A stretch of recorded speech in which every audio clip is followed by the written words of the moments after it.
प्यारे बच्चों नमस्कार, कैसे हैं आप। मैं आपका मैथ्स टीचर पंकज। आपके सामने एक वर्कशीट दिखाई दे रही है, कार्यपत्रक 10। और ये इसमें जो टॉपिक है वो हम पहले भी पढ़ते आए हैं और 9th क्लास में ज्योमेट्री का एक महत्वपूर्ण टॉपिक ये है। शब्द है सर्वांग सम, सर्व अंग समान, सारे अंग बराबर, यानी वह आकृति जो दूसरे को ढक ले वो सर्वांग सम आकृतियाँ होती हैं। रेखाखंड सर्वांग सम यानी लाइन सेगमेंट सर्वांग सम, कॉन्ग्रुएंट इंग्लिश में शब्द है, कॉन्ग्रुएंट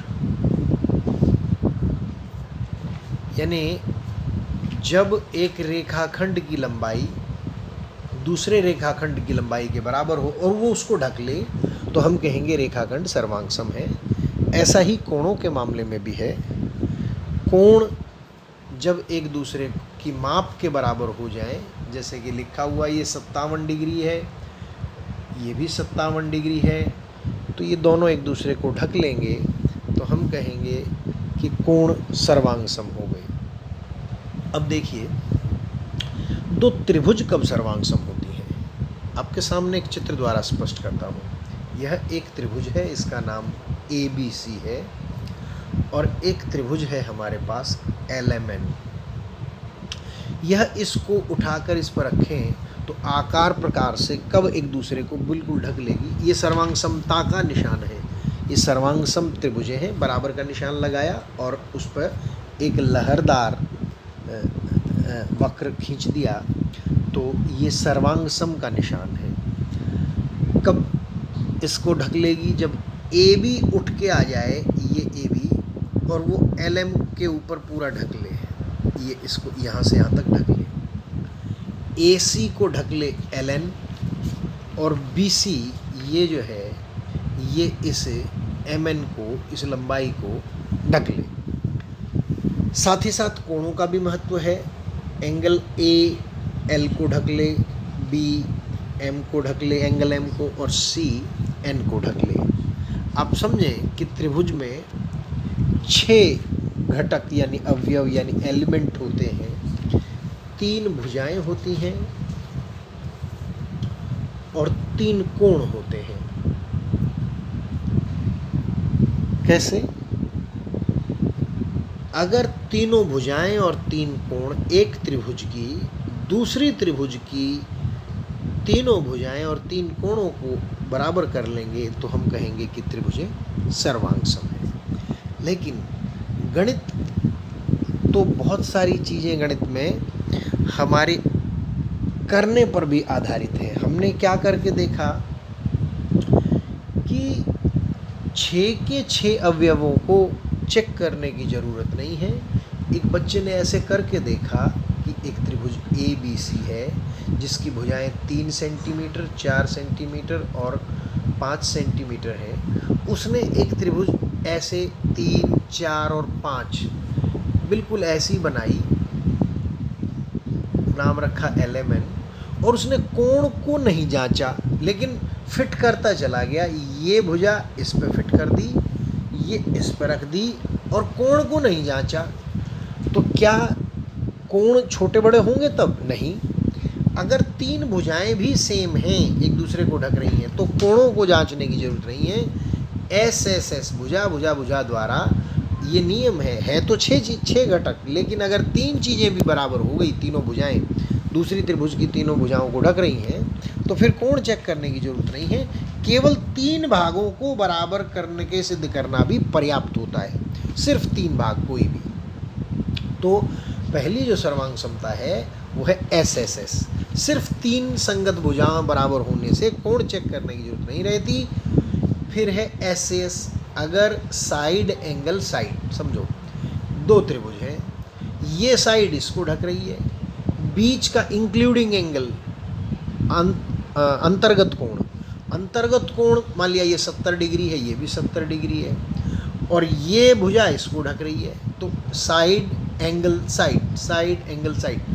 अगर ऐसा भी है तो 3 चीज़ें हमने चेक की, साइड एंगल साइड SAS, लेकिन हमने गारंटी क्या दे दी कि अगर ये 3 चीज़ें बराबर हैं तो बाकी बची हुई भुजाएं और दोनों कोण भी बराबर होंगे। 3 अवयवों से भी हम सर्वांग समता सिद्ध करने लगते हैं। इसे हम एस से एस बोलते हैं, एस से एस सर्वांग समता। आगे बढ़ते हैं। ए एस से, ये तीसरे प्रकार की है। एंगल साइड एंगल, अगर किसी 2 त्रिभुजों में वो सर्वांग सम होंगी अगर एक एंगल 50, इधर भी एक एंगल 50 है, ये एंगल मान लिया 60 है, ये भी 60 है, और अंतर्गत भुजा इंक्लूडिंग साइड अगर ये 7 सेंटीमीटर है और ये भी 7 सेंटीमीटर, तो हम गारंटी देना शुरू करते हैं कि ये कोण भी बराबर होगा, ये भुजा इसको ढकेगी, ये भुजा इसको ढकेगी, यानी ये त्रिभुजें सर्वांग सम होंगी। तो हम ये कहना शुरू कर देते हैं। इस तरह से एएसए के माध्यम से भी हम कह सकते हैं कि त्रिभुजें सर्वांग सम है। अब आते हैं हम आरएचएस के नियम पे। इसका हम बहुत कम प्रयोग करते हैं। राइट एंगल हाइपोटेनस साइड, समकोण, ये सिर्फ समकोण त्रिभुजों में लगता है। 2 त्रिभुजें समकोण हैं, वो सर्वांग सम कब हो जाएंगी?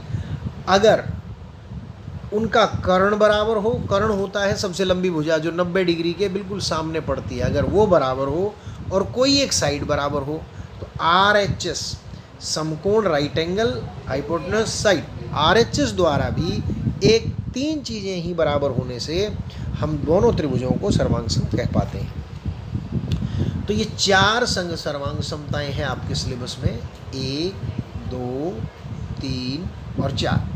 इन चारों सर्वांग समताएं हमें क्या मदद देती हैं? हमें 6 के 6 अवयव चेक करने की जरूरत है। 3 भी अगर घटक बराबर हैं तो हम यह कह सकते हैं कि त्रिभुजें सर्वांग सम होंगी।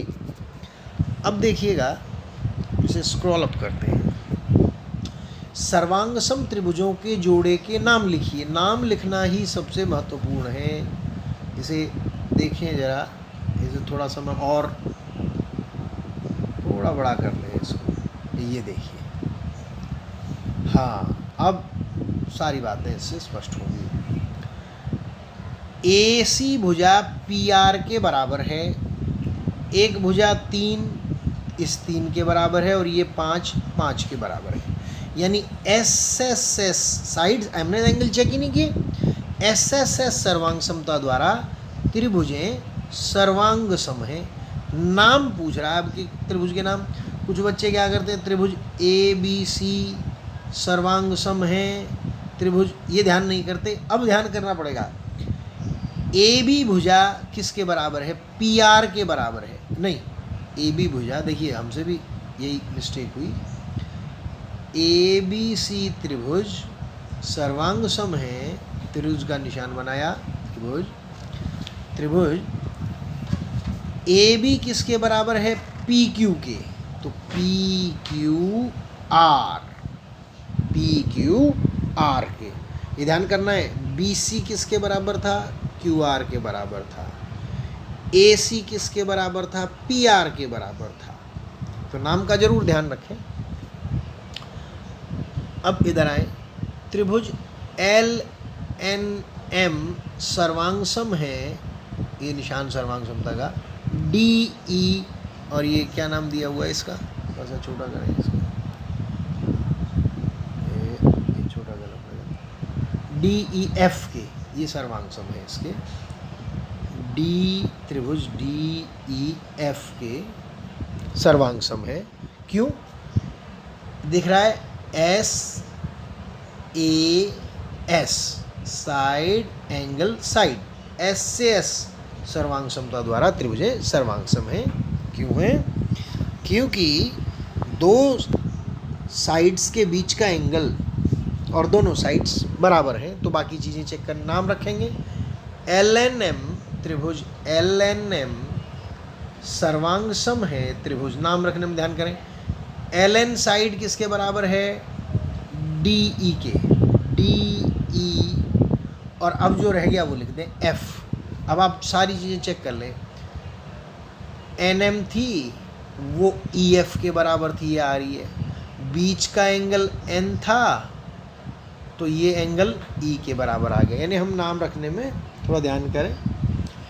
ऐसे ही 2 ये रह गई, इसमें आर एच एस लगेगी, नाम का ध्यान करेंगे, राइट एंगल, क्योंकि समकोण त्रिभुज है तो समकोण त्रिभुजों में RHS लग रही है।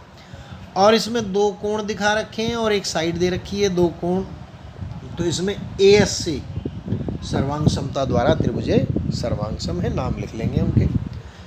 मुझे उम्मीद है कि बात आप तक पहुंच गई होगी। 9th क्लास, बहुत मेहनत करिए, ग्रुप पे काम को साझा करते रहिए। आप 10वीं से थोड़ा पीछे चल रहे हैं, आपकी क्लास के कुछ कम बच्चे काम शेयर कर रहे हैं। कल सिर्फ मेरे ख्याल से 27 बच्चों ने, मैंने अटेंडेंस देखी थी, 27 बच्चों ने काम भेज रखा है। तो कोविड अप्रोप्रिएट बिहेवियर का पालन करें, बाहर ना घूमें, ये छुट्टियां नहीं हैं, ये वर्क फ्रॉम होम के लिए आप लोगों को घर पे बिठाएं कि आप काम करते रहें। कोई बात हो तो सीधा मुझसे संपर्क कर सकते हैं आप। आज के लिए, अभी तक के लिए इतना ही। धन्यवाद, नमस्कार।